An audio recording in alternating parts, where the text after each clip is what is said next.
Just as I did back in lectures 26 and 27, here at the end of the course in lectures 35, 36, and 37, I think it's going to work better if I split the lectures into 3 parts that are shorter rather than 2 longer parts.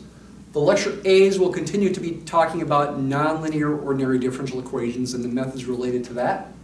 Lecture B's will talk about Laplace transforms. And lecture C's will talk about partial differential equations and Fourier series at a real basic level. We will keep it as simple as possible. Lecture 35A here is really graduate school level math, though we will focus on it at a real conceptual level, a level that is understandable. If you think about pictures, you think about examples. If we got into tons of details with it, then it would be graduate level. If we did proofs with it, it would be graduate level. We're looking at stability theory, the basics of it, stability of equilibrium points, including something called Lyapunov's second method.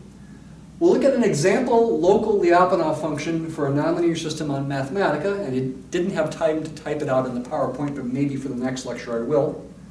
Then we'll also talk about the important idea of structural stability of both equilibrium points and stable limit cycles under perturbation, where you change the system just a little bit. All right, 3 slides for this lecture, but it's pretty heavy-duty stuff. I'm going to make some pictures on the board as I talk about this stuff. The pictures, of course, need to be in 2 dimensions, and that's definitely the easiest way to think about it. But these comments, these different definitions and theorems that we're going to look at do apply to n-dimensional space, systems in n dimensions. Consider a general, typically nonlinear system on Rn. So we have an n-dimensional vector that depends on time.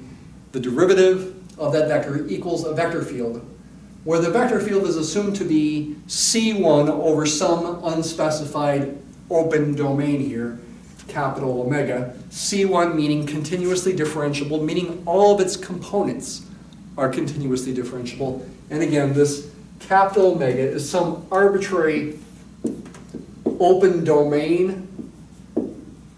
It might be all of Rn, that would certainly be the simplest thing, but it could be some open subset of Rn that is not all of Rn.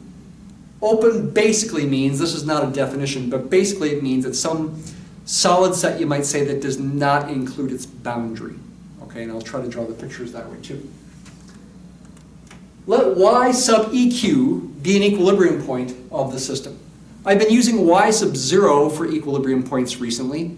I decided it would be better, especially in this lecture, to use y sub eq because I'm going to let y sub 0 represent actually an arbitrary initial condition because I'm going to relate this to flows. So yeq is going to be an arbitrary equilibrium point. In other words, it's a 0 of the vector field. When you plug it into the vector field, you get the 0 vector out. When you draw the phase portrait, whether it's in the plane or a 3-dimensional space, or somehow imagine at a higher dimensional space, you make a big dot at the equilibrium point. It's a constant function that solves the differential equation. Let fancy phi superscript t be the time t flow map for this system. Okay, we've talked about that a lot if you've been keeping up with this. It's a kind of difficult concept, but it is related to the solutions of the system. In particular, we've talked about using this kind of equation to define it. Phi superscript of y0.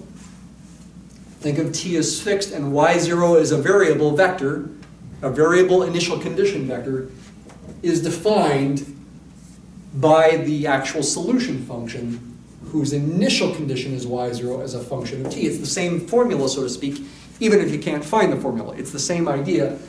Here you think of this as a function of y0, but it's really a family of functions, one for each value of t.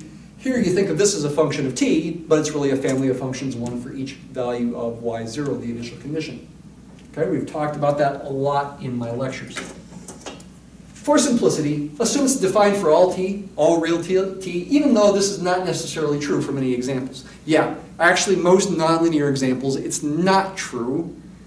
Okay, but just to keep things simple in your mind, pretend it's defined for all values of t. Here's our first definition. A very complicated looking definition as you glance over it.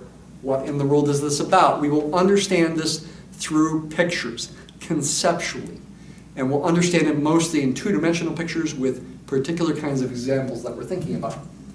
We say at the equilibrium point, y sub eq is Lyapunov stable if for all positive numbers epsilon, that's a Greek letter epsilon, there exists some other positive number, delta, another Greek letter, such that, what's this? Hey, we've seen that kind of thing before. That's the norm of a difference of two vectors. It's the distance between them.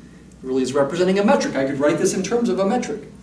Such that if this is true, if the distance between your initial condition vector and the equilibrium point, that's why I wanted to use y0 for the initial condition here and yeq is my equilibrium point, starts out less than delta. If it's real close to the equilibrium point, say, that will imply that the output of the flow at time t, when you plug in the initial condition, is within epsilon of the equilibrium point for all non-negative t.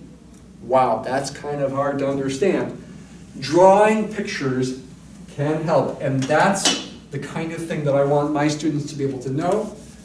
That's what I'm aiming for here, is to understand this conceptually. It's a rigorous definition. It's the kind of thing that you could use to prove, for example, that a certain equilibrium point is Lyapunov stable. It's difficult to prove, typically, for most examples, but if we think about examples visually, we can understand this. So we've got an equilibrium point, a big dot, say in the plane, but you can also imagine this is higher dimensional space, even though I can't draw it that way. What's the typical kind of Lyapunov stable equilibrium point? Well, sinks and centers. Possibly nonlinear sinks and possibly nonlinear centers. The next definition is going to involve something called asymptotically stable. That really is going to apply only to sinks and not to centers. So let me draw the basic idea here of Lyapunov stable in terms of a center. Let me put my label for the equilibrium point further away from it. There's my equilibrium point right there.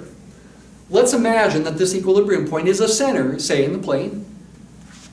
So solutions nearby are circular or oval, like ellipses, or maybe since it's nonlinear, maybe they have a little bit of a wiggle to them. They stay near the point, maybe with a bit of a wiggle. Actually, what typically happens as they get closer and closer to the point is they do look more and more like ellipses, is what typically happens. That is a prototype for trying to understand this definition of Lyapunov stable. Give me any number epsilon, no matter how small. Imagine drawing an open disk centered at this equilibrium point with a radius of epsilon. By open disk, I mean one that does not include its boundary, so I'm making the boundary dash. That's the basic idea of what an open set is. It's not a definition, it's just the basic idea of what typical open sets look like, is there sort of solid regions here in the plane, or maybe in three-dimensional space or higher dimensions, that somehow don't include their boundary. It's an analog of an open interval. This has got some radius, say radius epsilon. And pretend epsilon's really tiny. Could be 0.1, could be 0.0001, it could be, if you want to get extreme, 10 to the negative 100 power or something. Give me any epsilon, no matter how small. I can find some other number, delta, perhaps even smaller. Perhaps smaller, perhaps not, than epsilon. So that if my point, my initial condition starts within a distance of delta of the equilibrium point, then the outputs of the flow, in other words, the solution curve itself, will stay within epsilon of the equilibrium point for all non-negative times. Actually, let's make another drawing down here. Let me redo this drawing, actually. Let's make it be a center, but let's say the wobbles are kind of long in one direction and shorter in the other direction. So this is like a periodic solution here, but kind of long in this direction, goes far away. Let's actually make epsilon so that this open disk centered here, the solutions that I've drawn at least, go outside of the disk. So there's my new open disk, open ball in higher dimensions of radius epsilon. If I start with an initial condition on one of these periodic solutions, and say take delta equal to epsilon, this condition will not be satisfied. The solutions will go outside of this open disk. This condition here will not be satisfied. When they get over here, for example, they will be further than epsilon from the equilibrium point, if I take delta to equal epsilon. However, with this picture, if I take delta sufficiently small, consider another open disk of an even smaller radius, say this big or so. That would be my disk, my smaller disk of radius, say, delta.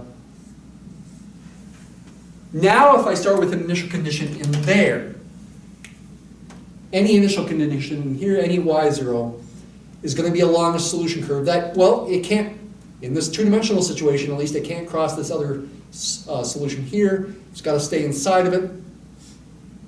And therefore it's also inside the red disk of radius epsilon. This condition will hold. This has got to be true no matter how small epsilon is. And that's what makes it hard to understand fully and hard to work with. But that is the basic idea.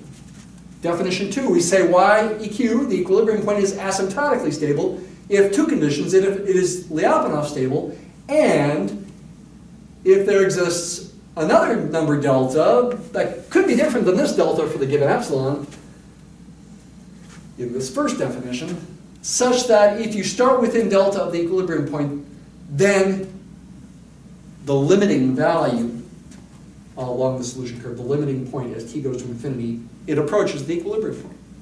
So this is not asymptotically stable. It's a center, it's stable, Lyapunov stable, but it's not asymptotically stable. Asymptotically stable points, equilibrium points, are basically sinks, whether spiral or non-spiral, or maybe even some sort of mixture of spiraling and non-spiraling in higher dimensions. Certainly sinks are Lyapunov stable as well, but they're also asymptotically stable. Now maybe not all solutions approach this. Maybe there's some solutions out here that don't go toward there. So delta can't be anything. Delta might have to be small, but there's some number delta, so that if you look at the disk of radius delta centered here, then all initial conditions inside that disk within delta of the equilibrium points will approach the equilibrium point as t goes to infinity. Now you might wonder, wouldn't this kind of thing imply Lyapunov stability? So do I really need to also assume it's Lyapunov stable? Technically, there are some weird examples where you need to make that extra assumption to really truly get what you want for asymptotic stability. If I have time, maybe I'll bring it up in one of the last 2 lectures. Next concept, next definition, unstable. An equilibrium point is unstable if it is not Lyapunov stable, which would also mean it's not asymptotically stable. This means what? I just need to do what's called negate this first definition.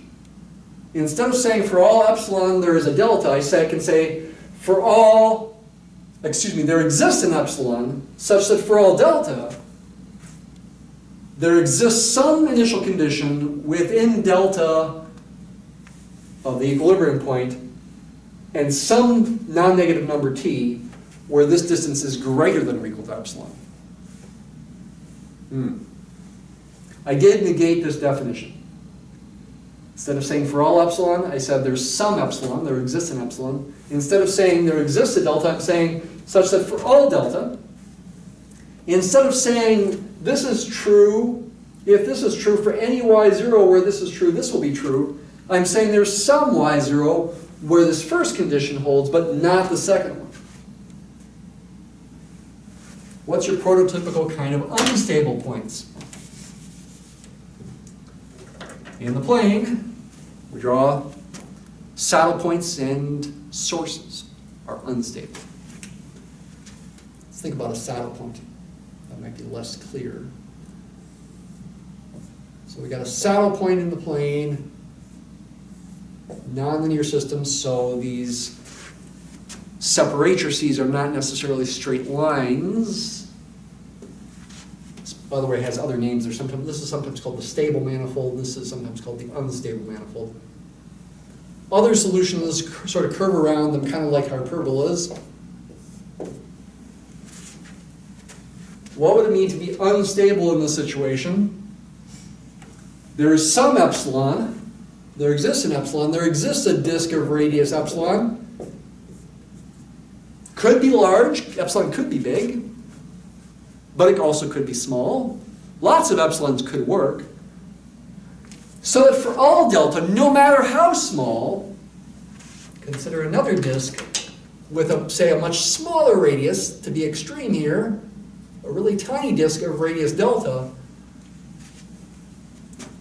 For all delta, even super tiny, like 10 to the negative 100 power, there exists at least one point, probably more, y0, some initial condition, that's within delta of the equilibrium point, is really close to the equilibrium point, but eventually gets outside this bigger, say, disk. And that's going to happen with the saddle point. As long as you're not on this stable manifold, the separatrix that goes toward the equilibrium point, as long as you're not on that, pick some other initial condition, it will eventually go far enough away that it goes outside the disk of radius epsilon. No matter how small delta is, no matter how small this little disk that I drew is. And that kind of thing will happen with sources as well. In real life, the observable equilibria are the two stable kinds, Lyapunov stable and especially asymptotically stable. Think about the pendulum. About a pendulum swinging back and forth. If there's no friction, which of course never occurs in real life, then, well, you could observe the straight down equilibrium still, if you have not given it some initial velocity or some non-zero initial angle. You could observe that equilibrium point. And even if for small perturbations, small changes from that initial condition, you will essentially observe it. However, the equilibrium point corresponding to pointing straight upward is unstable. In the phase plane, it's a saddle point. Technically speaking, if you could get it exactly straight up, you would observe it, but nobody could ever get it exactly straight up.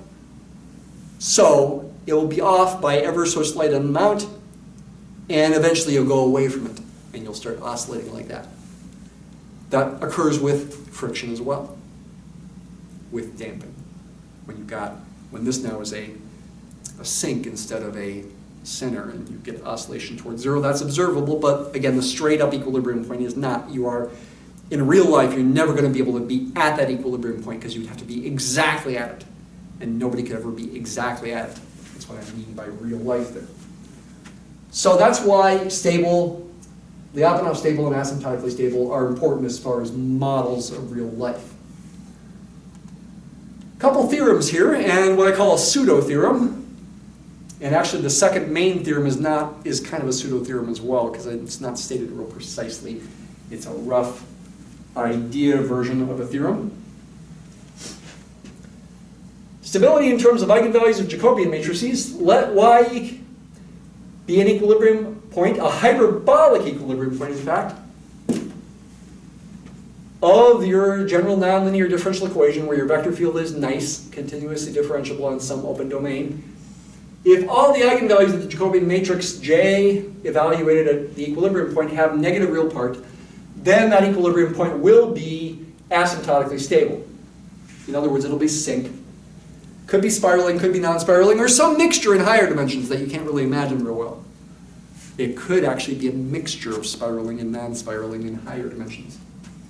Actually, you could think about that in three-dimensional examples. So it could be drawn.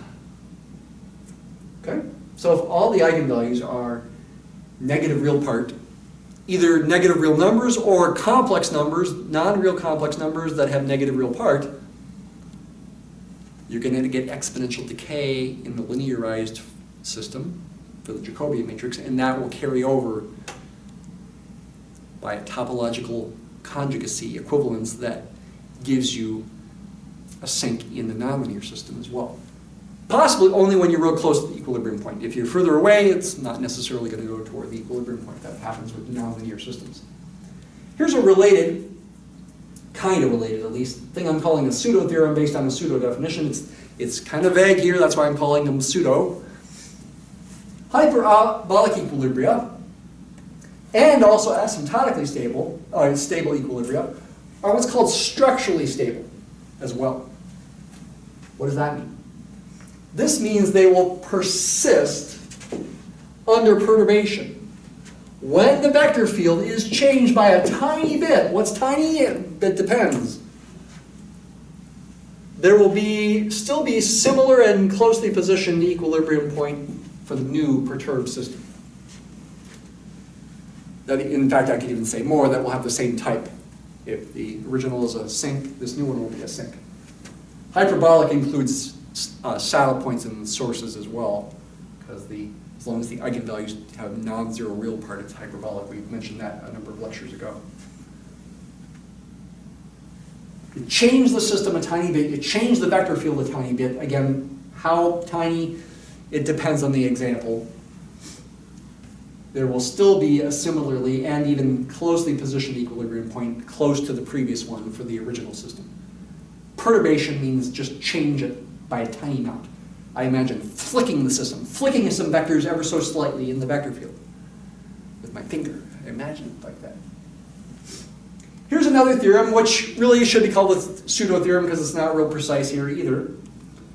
But I'm labeling it a theorem. It's also called Lyapunov's second method, rough statement.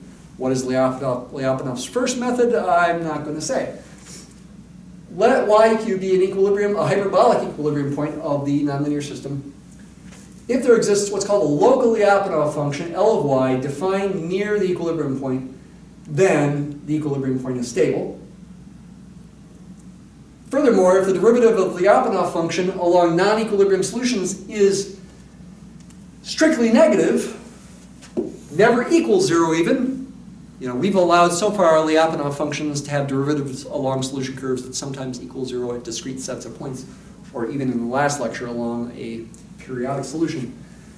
But if it's strictly negative, it's not just Lyapunov stable, which is what I meant here, by the way, Lyapunov stable.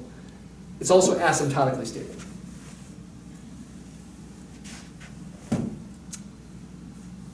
Lyapunov functions, we've talked about before, can define trapping regions, can help you understand what solution curves look like.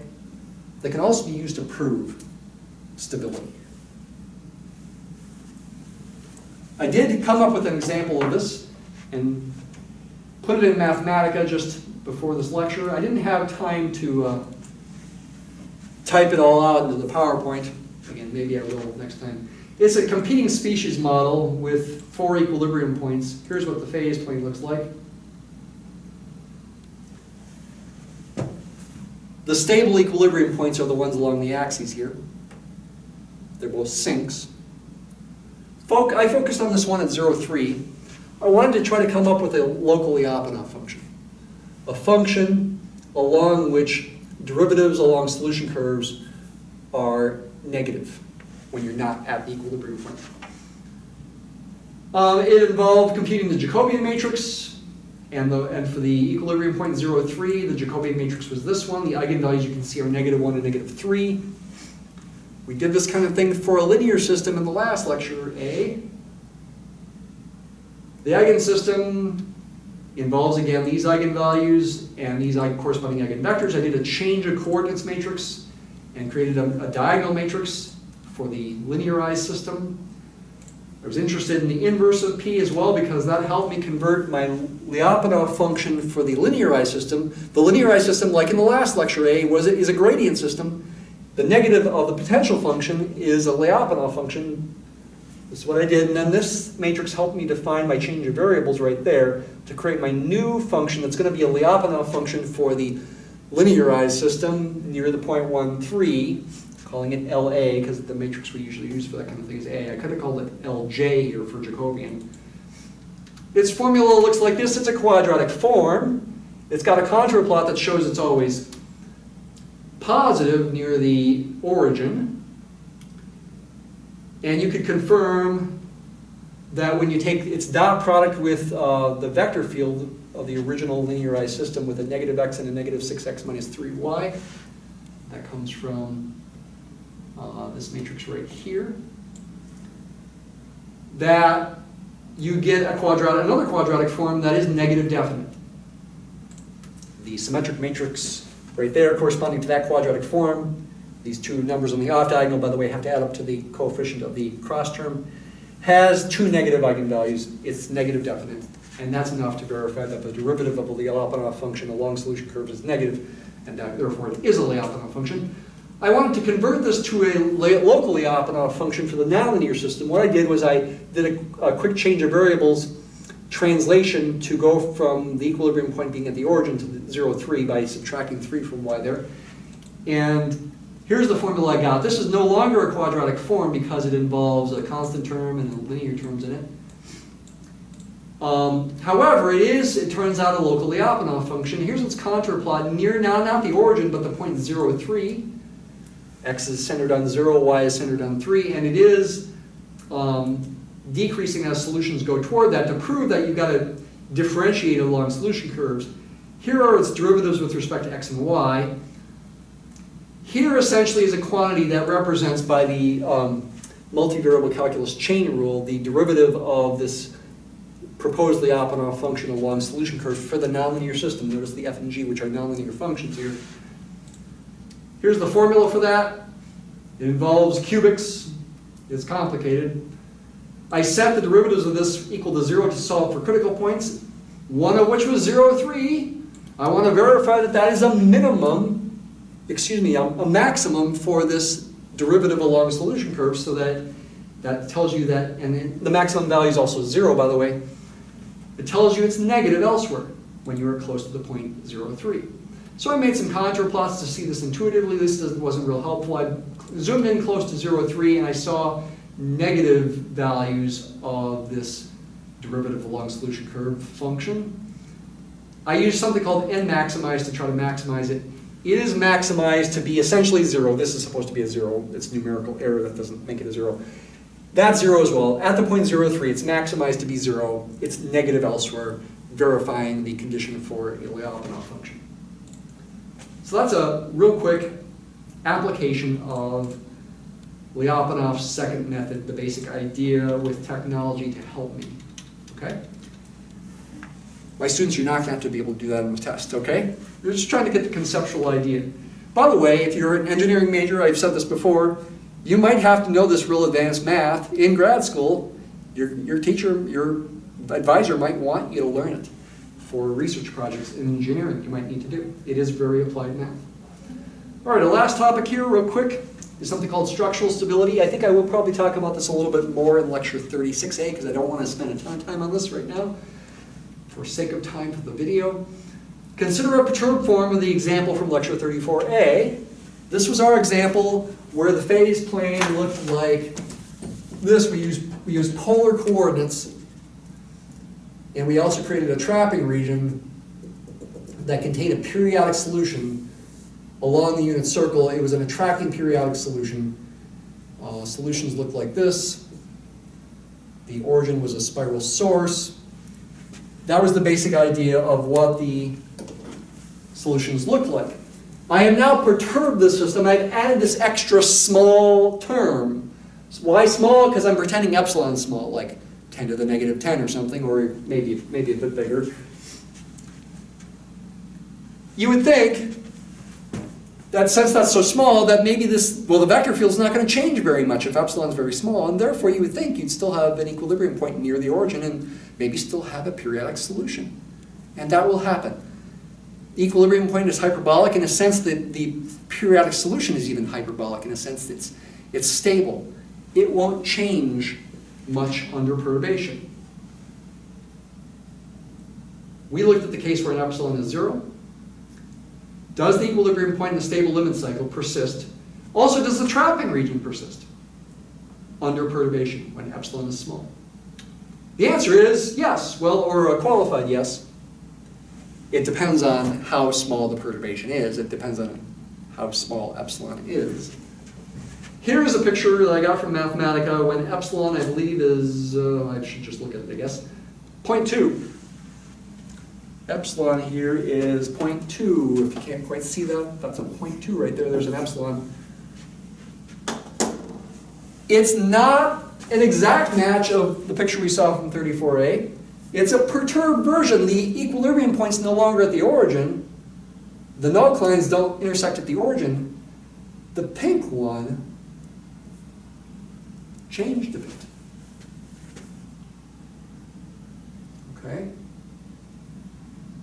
Which is a little confusing because that should be the y null-cline. I'm not sure why that one was the one that changed if I put it there, unless my Mathematica programming was wrong. The periodic solution, evidently, but it seems to still exist. This red curve that this solution approaches as t goes to infinity. And the yellow region with the black boundary still seems to be a trapping region. Yeah. So that toy example in polar coordinates that seemed kind of silly in some ways actually is more important than you might realize, because here we're now considering a system where thinking about polar coordinates maybe would not be super helpful, maybe it would be. And it's still persisting. It's structurally stable. Here's the Mathematica code that allowed me to do this, entering the functions. I just solved for the equilibrium points numerically using something called nsolve. I had to use ndsolve now to solve the system rather than dsolve value. I needed numerical approximations rather than exact formulas because the system is no longer possible to solve exactly. And here is the code that generates a manipulate animation that can allow me to change epsilon and see how things change as epsilon changes here. Oh, it's the brown curve that's changing, not the pink one. I got confused. Yeah, the brown one is the x null-cline. It's changing as epsilon changes. The pink one, the y null-cline, stays constant. If epsilon gets too big, though, there's no longer a periodic solution, like right now. Now there's just spiral sink. Cool! I can also change the initial condition with this code, because I used locator. Oh, isn't this beautiful? I just love this kind of thing. If epsilon gets even bigger, the spiral sink kind of goes away. And in fact, there's a new equilibrium point, it seems, over here. These equilibrium points are going to merge, I think, when epsilon's around 1.2 or something. 1.193 is where they're close to merging. A bifurcation occurs. Oh. This example would be a good research project. If you're doing an undergraduate research project, it would be a good example to study, to try to figure out and prove maybe what happens as epsilon changes. Seems like some pretty interesting things. I even allowed epsilon to go negative here. And by symmetry, it's sort of the opposite of what happened when epsilon is positive, it seems.